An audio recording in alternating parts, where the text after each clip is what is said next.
Affordability is the number one issue for Canadians right now, and the Liberal government wants to spend hundreds of billions. And I'm not sure where they're going to get this money to invest because nobody is coming here and everybody here is broke. Okay, so what can we expect from the official opposition? Let's ask Adam Chambers. He's an Ontario Conservative MP and a Conservative Party international trade critic. Adam Chambers, welcome back to the show. It's good to see you. Thanks for having me, David. Are you going to take Minister Champagne's advice and do some soul searching over the weekend to see if you can come to peace with this budget and vote in favor? Well, soul searching is a very deep, reflective request from the finance minister. The searching that I've been doing in Ottawa recently is the money tree that Minister Champagne seems to think exists and bears perpetual fruit. We've indicated to the government a number of suggestions on how they could have earned Conservative supports for the budget. Was about having a lower deficit, some additional investments we had recommended, some additional enhancements to ideas that Liberals already had in terms of GST off of new homes, for example. You know, they're limiting it to just first-time home buyers. We said that should be to everybody. So Conservatives actually put forward some ideas that we hope that the government would take us up on. They have not done that. And given the fact that they've blown past their own deficit target, you know, they ran on a $62 billion deficit in the election, and now we're up almost at $80 billion just this year. So we've been very clear about our expectations and our intentions, and that's where we are. Although in your earlier panel, people mentioned they need to find 2 votes. There are multiple parties that the government could work with in order to find those 2 votes. Right. And look, and I understand it is the government's job to get something that gets the confidence of the House. But, you know, it's your job as Conservatives to look out for the best political interests of the Conservative Party. And I wonder if that's an election right now at this moment. Are you willing to take steps to vote against the budget in a show of force, but not necessarily force Parliament to fall and go into a Christmas election? Where's your thinking on that?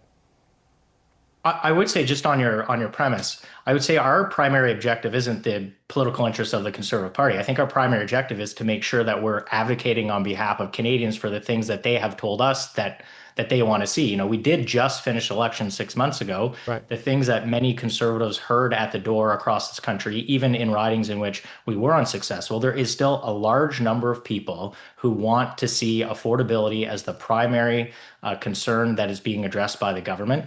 And additionally, you know, deficits and these endless deficits that have really no end in sight create challenges for the next generation, but as well, in some cases, drive up prices today for people. Right. Okay. If I said primary objective, I didn't necessarily mean it was your primary, but it is a factor you have to consider. But it sounds like, based on what you've just said and what your leader has said, that you tend to vote en masse and perhaps with unanimity against the budget on Monday. Yes, that's where it is? Well, my expectation, you know, for me, I'm showing up. I will be voting no on Monday in order to pass the budget for the reasons we've described. I expect that my colleagues would be in the same position. I have not heard otherwise from anyone. You know, I'm not on the leadership team, but our expectation is that we will be voting no, as we have outlined publicly and very consistently over the last number of weeks, if not months. Okay, look, I want to get to the major project, but one quick question on just, are you comfortable that the unrest in the caucus has settled and that everybody who's a Conservative now will be a Conservative on Monday and doing whatever it is you're going to do as a party with the budget?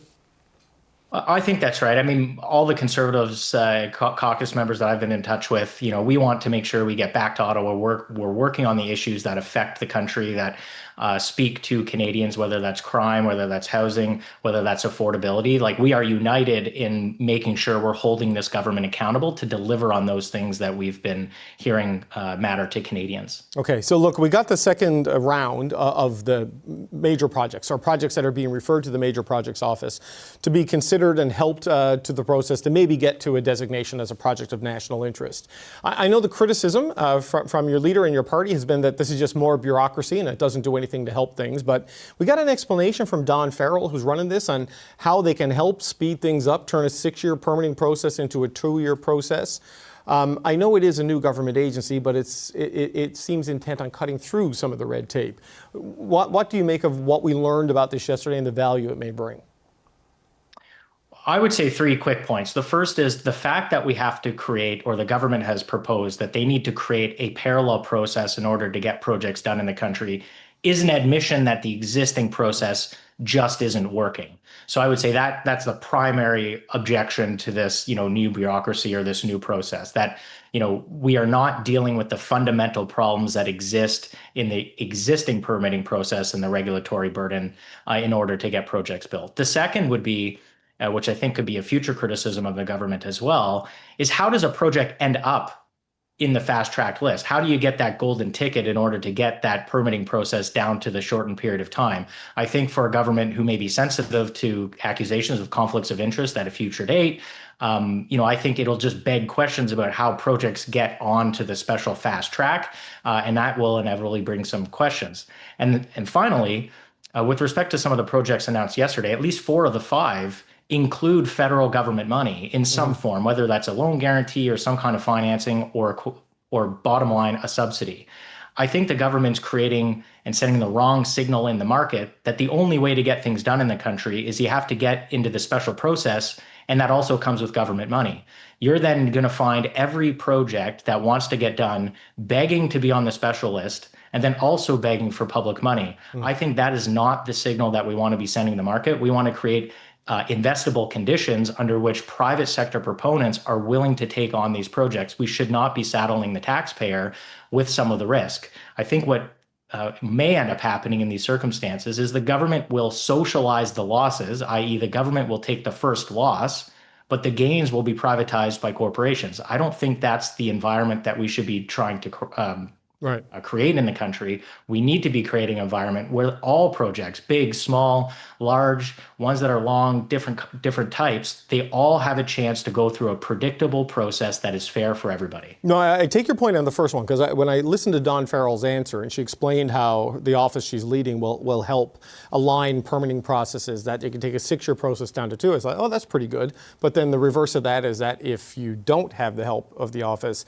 then what could be a 2-year process remains a 6-year process. And that speaks to the challenges that companies have been complaining about. But we did hear from Canada Nickel CEO Mark Selby, part of the Timmins project, and he says this referral is actually going to help them get private capital, that it sends a signal to international investors and partners to get involved here, and it may draw capital to their project that otherwise wouldn't be there. So is there still value in it, even if it's not a perfect system? Well, I would hope that if a government has said that they like a certain project, that would obviously be a selling point for some potential investors. But does that mean that all investors are now going to wait and only invest in projects that the government has now given a green light to through the Major Projects Office? I think this is yet another example of why we need to fix the underlying issues in the regulatory permitting process.